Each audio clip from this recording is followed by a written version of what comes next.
आइए एग्जाम्पल 10 करते हैं, ठीक है ना, जिसमें होटल में का सिस्टम होगा रहने का। X appointed as a Kolkata, he stayed in hotel for 25 days, limit क्या थी 15 डेज की थी, कितना रहा है वो 25 डेज रहा, नहीं एक्स्ट्रा हो गया, ठीक है। And thereafter shifted in a house provide by the employer, from the following information is remind the taxable value of perquisite stay in a hotel. तो रूम रेंट दिया गया है होटल का 1000 पर डे और रहे हैं भाई साहब 25 डेज, तो कितना पे किया गया होगा उसने 25,000 पे किया होगा। सैलरी दिया है for valuation of accommodation during the previous year 7,30,000, ठीक है। अब इसके हिसाब से निकालना पड़ेगा 25 डेज की सैलरी क्या होगी। और the employer recovered 200 per day from x regarding stay in hotel. जैसे हमने कहा था ना लास्ट में आने के बाद अगर कुछ सैलरी से अगर चार्ज किया गया है उसका कट किया गया हो तो क्या किया जाएगा, उसको डिडक्ट कर दिया जाएगा। अब देखो बहुत सिंपल सी बात थी, अभी हमने रूल कवर किया था इसका, हमने सीखा था हमने कि 15 डेज तक अगर होटल में प्रोवाइड करता है सुविधा मिलता है उसको परक्यूजिट, तो वो टैक्सेबल नहीं होगा, फ्री नील हो जाता है। लेकिन यहाँ 25 दिन रहे हुए हैं तो पहले निकालिए, यहाँ पर हमें निकालना पड़ेगा 24% सैलरी का या actual rent paid by employ which ever is less. अब सैलरी निकालना पड़ेगा आपको, अब चेक करिए 7,30,000 वो एक साल का सैलरी दिया हुआ है, हमें चाहिए होगा 25 डेज सैलरी, क्योंकि 25 डेज ही मिल रहा था, बहुत सिंपल सी बात है ध्यान दो। तो 7,30,000 डिवाइड बाई 365 करो तो मिल जाएगा एक दिन का, इंटू कर दो 25, तो 25 दिन में मिल जाएगा। क्लियर है बात हमारा सर 50,000 रुपए बात समझ में आ गई ना। अगर आप इससे निकालेंगे तो 7,30,000 डिवाइड बाई 365 करिए, साल भर का था एक दिन का जाएगा, इंटू 25 कर दीजिए तो आपको 25 दिन की सैलरी मिल जाएगी। उस 25 दिन की सैलरी जो आई आपकी उसका 24% निकाल लीजिए, ठीक है ना। चेक करो 7,30,000 डिवाइड बाई 365 जो आया इंटू 25 जो आया उसका 24/100 करो, 24% निकालो तो कितना आता है बताओ। सर 12,000 रुपए आ रहा है सर, 24%। 12,000 रुपए आपका आ रहा है 24%, ठीक है। अच्छा 12,000 रुपया उसकी सैलरी का 24% आता है और एक्चुअल रेंट कितना पे किया गया है 25,000, 25 दिन का था इंटू 1,000, 25,000 रुपया हो गया। अब हम जानते हैं हमसे रूल ये कहा गया था कि 24% of the salary for that period या actual rent paid by employer which ever is less. तो रेंट पे किया है 25,000 और 24% आ रहा है 12,000, तो क्या लिया जाएगा 25 या 12, कौन छोटा है 12,000 लेस है, इसलिए 12,000 रुपए को हम ले लिया हमने टैक्सेबल। यही मेरा टैक्सेबल वैल्यू आ चुकी है परक्यूजिट की, ठीक है। लेकिन एम्प्लॉय से कुछ पैसा कट किया गया उसकी सैलरी से, तो चार्ज किया गया है उसको लेस करना पड़ेगा। बताओ चार्ज कितना किया गया उसका 200 पर डे, तो कितना आएगा आया नहीं आया आ रहा है 5,000।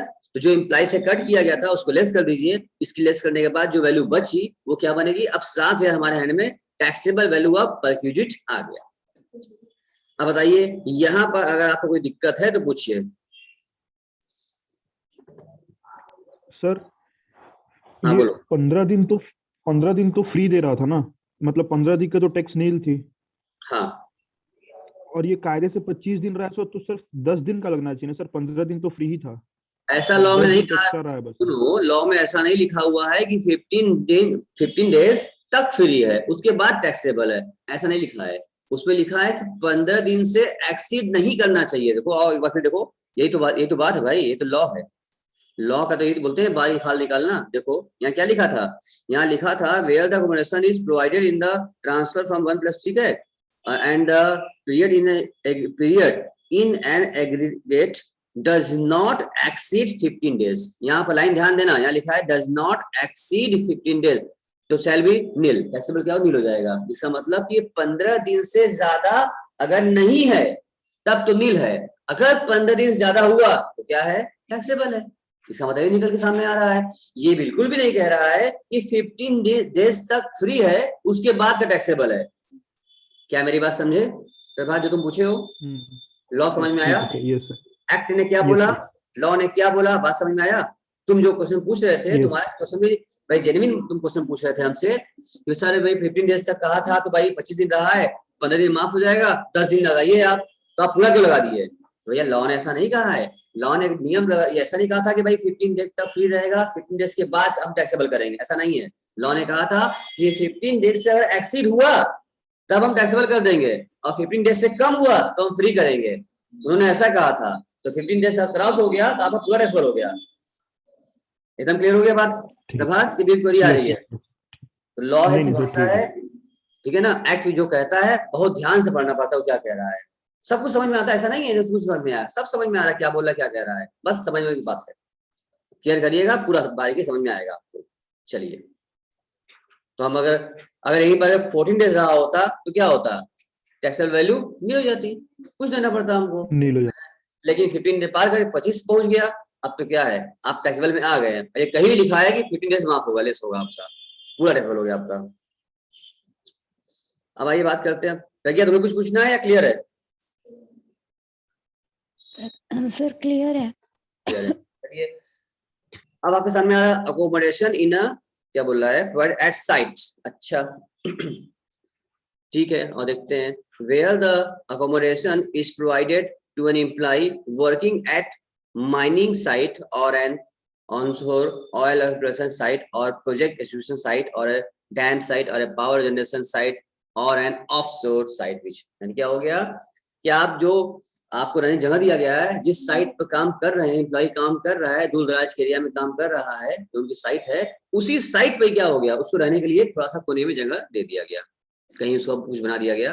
अक्सर देखो होता है, जहाँ बड़े बड़े पुल ब्रिज डैम या बनते हैं, पावर प्लांट, कोई प्रोजेक्ट का काम चलता है या कोई माइन वाले हैं, होते हैं, जब काम होता है तो वहीं पे देखते हो ना, वो टेम्परेरी वाला बन जाता है, वो टीन टाइप का उसमें लगा करके गेट सब लगा देते हैं, तंबू टाइप नहीं बनाते हैं वहां पर, चाहे कपड़े बनाए चाहे टीन का बनाए, लॉकर सबसे अच्छे से बनाते हैं, उसमें रहो, उसी में रहो, खाओ पियो, काम करो, घर नहीं जाना है, क्योंकि साइट दूर है, घर दूर है। तो ऐसे केस में उसको कहाँ मिला अकोमोडेशन, रहने के लिए वही व्यवस्था कर दिया गया उसकी साइट पर ही, तो क्या होगा, being of A temporary nature and having, जैसी बात है टेम्परेरी रहेगा nature in having plain area not exceeding 800 square feet. जैसी बात है, आप टेम्परेरी बनाए हुए हैं तो क्या 800 स्क्वायर फीट से ज्यादा बनाएंगे, 800 बहुत होता है रहने के लिए, एम्प्लॉय लोग के लिए 800 रुपए बहुत बड़ा हो गया, ठीक है ना, इससे बड़ा नहीं होना चाहिए आपका, ठीक है, पहली बसत है इसकी। Is located not less than 8 kilometre away from the local limit of the any municipality और कैंटोनमेंट बोर्ड। क्या सर बोला इसमें, लॉ समझ रहे हो?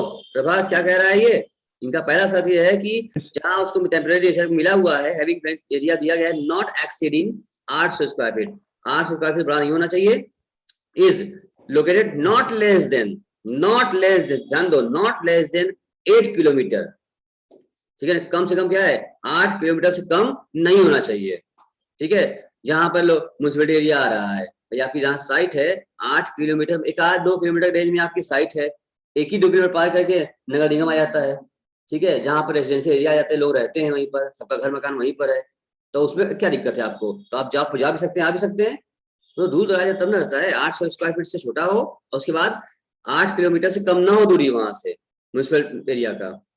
अच्छा 800 स्क्वायर फीट छोटा ना हो, नॉट एक्सीडिंग, मतलब बराबर 800 से बड़ा ना हो, 800 छोटा हो इसका मतलब। और is located in a remote area, Pragya सुन रही हो कि नहीं?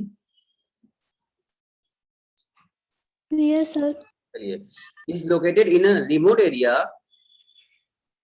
the value of such accommodation shall be taken as nil। यानी सीधी सी बात हो गई कि वो कहने का मतलब है कि फिर रिपीट कर रहे हैं, ऐसा अकोमोडेशन जो एम्प्लॉय को उसके कहाँ मिला है, उसके साइट पर जहाँ काम कर रहा मिला है, और जो जहाँ जगह टेम्परेरी बनाया गया है, शर्त ये है कि वो जो उसका 800 स्क्वायर फीट से बड़ा न हो, छोटा ही हो, और जहाँ मिला है वहां से म्युनिसिपल पार्टी की जो म्युनिसिपैलिटी जो है वो 8 किलोमीटर से क्या हो, कम से कम एरिया ना हो, ठीक है, नॉट लेस देन है, नहीं 8 से कम एरिया में हो, और अगर 8 से किलोमीटर से अगर क्या हो जाएगा, और लिखा है नॉट लेस देन, कम से कम 8 से क्या हो, मतलब ज्यादा ही हो, दूरी हो, और ऐसा मतलब रिमोट एरिया मतलब दूर है, दूर दराज एरिया है, जो लोकेट किया गया उसको, वो एरिया क्या है, रिमोट एरिया है, दूर दराज का एरिया हुआ है, ठीक है ना, तो उसका जो इस प्रकार का, तभी तो उसको दिया गया वहां पर साइड पर, तुम रहो, तुम रोज कहाँ आ जा पाओगे, अब बहुत दूर दराज साइड मिला हुआ है, हाँ बोलो, तो वहां पर क्या रह पाएगा वो रोज कहाँ अप डाउन कर पाएगा, इसलिए व्यवस्था नहीं हो पाएगी, वही इंश्योरेंस दिया भाई वही रहिए, वही काम करिए आप, तो ऐसे केस में वहां पर साइड पे रह रहा है तो उसका जो भी वैल्यू है वो सब नील माना जाएगा, नगर निगम दूर ना हो, जो आपका एरिया है, ठीक है ना, जैसे हाँ दूर दराज, रिमोट मतलब होता है दूर। ये क्या है, रिमोट हम यूज करते हैं, क्या है, दूर से करते हैं, रिमोट से टीवी में सटा के दबाते हो। रिमोट मतलब क्या होता है, दूर से। तो रिमोट एरिया मतलब दूर एरिया है, दूर दराज का एरिया है। आप घर बहुत दूर है वहां से, 8 किलोमीटर से भी ज्यादा दूर है आपका, तो कहाँ से आ जाएंगे। और वहां से शुरू होता है, घर नहीं कहाँ होगा। यही सब अगर फॉलो करते हैं, साइड पे रहते हैं आप, तो क्या होगा आपका डेसिबल न कुछ भी होगा, नहीं हो जाएगा आपका। इसमें कुछ क्वेरी है तो हमसे आप एक बार रीड कर लीजिए, आप फिर से एक बार दोनों पॉइंट, अब फिर पूछ लीजिए हमसे।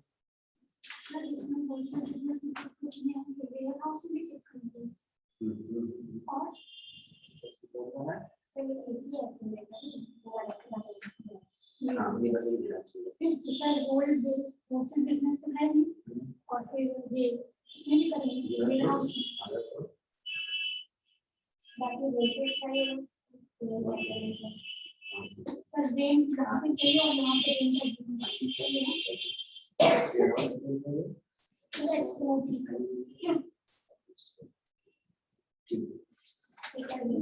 रीजन क्या देंगे, चलिए रीजन क्या लिखना है, और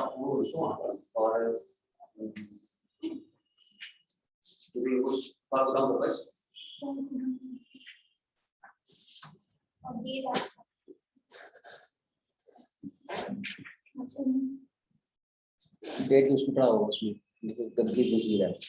चले आगे, क्लियर है। बताइए प्रभास जी, प्रज्ञा जी।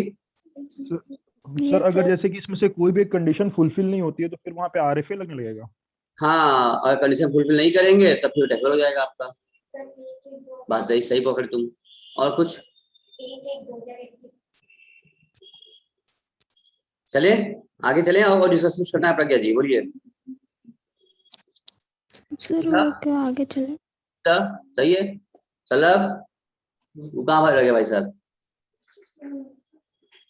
अब आइए बात करते हैं accommodation at a time of transfer. अच्छा, वेयर, प्रज्ञा तुम बोलो।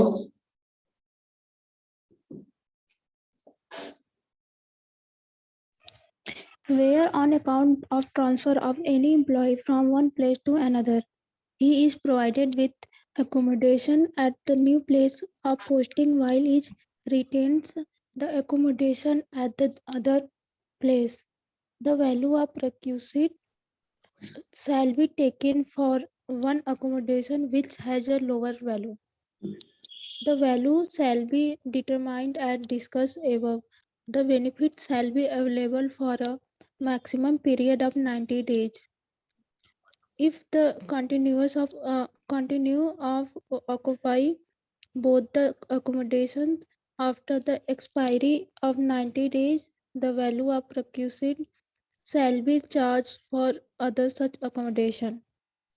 अब सुनिए बात, ये क्या कहना चाह रहा है। इनका कहना मतलब ये है, भाई लॉ की लैंग्वेज है, आपने पूरा पढ़ तो लिया, तो पढ़ लिया, प्रज्ञा समझ में भी आ गया, समझाया अभी हम, बात समझ में आ गया। प्रज्ञा पढ़ियो, समझ में आया। Yes sir. बताएं, चलो बता रहे, सुनो इसका सिस्टम ये, इसके क्या लॉ कह रहा है। अगर ट्रांसफर के समय मान लिया कि प्रज्ञा जी बनारस में रहती हैं, ठीक है, और बनारस में इनका जॉब है, बनारस में इनको क्वार्टर मिला हुआ है अपने एम्प्लॉयर से, क्योंकि इसमें रह रही है। फिर इनका ट्रांसफर हो गया चंदौली में, ठीक है। अब इनको चंदौली में क्या हुआ, वहीं पर एम्प्लॉय की ओर से चंदौली में भी क्या मिल गया, एक क्वार्टर मिल गया, एक रूम मिल गया रहने के लिए फ्री में, आरएफ के तौर पर, ठीक है। अब प्रज्ञा जी सोच रही हैं, भाई हम बनारस में भी आते रहते हैं, तो ये रूम भी ऑक्युपाइड की हुई हैं, यहाँ भी रह रही हैं, और वहां भी दोनों रूम रही हैं, अपने एम्प्लॉयर से उन्होंने बात कर लिया है। अभी ठीक है सर, खाली करते हैं, भाई एक ही देगा आपको ना, दो तो देगा नहीं आपको, आपका ट्रांसफर हो चुका है, तो आपको जो पहला रूम दिया गया था वो आप उसको भी ऑक्युपाई करके बैठे हुए हैं, आप खाली नहीं किए, कभी कभी आते उसमें रहते हैं। और जो चंदौली मिला है वहां भी आप क्या है, वहां भी आप रह रहे हैं, आपको 2 रूम मिला हुआ है। तो ऐसे केस में गवर्नमेंट का लॉ ये कहता है कि भाई आपको 90 दिन का समय दिया जाएगा, आप 90 दिन के अंदर अंदर आप खाली कर दीजिए, और 90 दिन तक जो होगा, 3 महीने तक जो होगा, दोनों में से कोई भी एक की वैल्यू टैक्सेबल होगी। उन दोनों में से बनारस वाला भी मिला है जो घर, और चंदौली में मिला है घर, इन दोनों में से कोई एक वैल्यू क्या होगी, टैक्सेबल होगी, जो कि दोनों में क्या हो जाए, छोटा हो। लिखा ना है विच एवर इज, तुम्हें पढ़ा होगा कहीं लिखा होगा, विच एवर इज लोअर, लिखा ना लोअर वैल्यू। तो जो दोनों में छोटा वैल्यू Yes, sir. होगा, कम टैक्सेबल आएगा, वो तुम्हारी हैंड में टैक्सेबल हो जाएगा, दोनों में से कोई एक। क्यों गवर्नमेंट कहता है भाई अब आपको यहाँ से जॉब भी करना है, अभी घर गृहस्थी में कब से सेटअप बनाया था, तो एक दिन में खाली करना मुश्किल होता है, क्यों कैसे खाली करेंगे आप, तो कुछ समय गवर्नमेंट ने बहुत समय दिया, 90 दिन तक का समय दिया।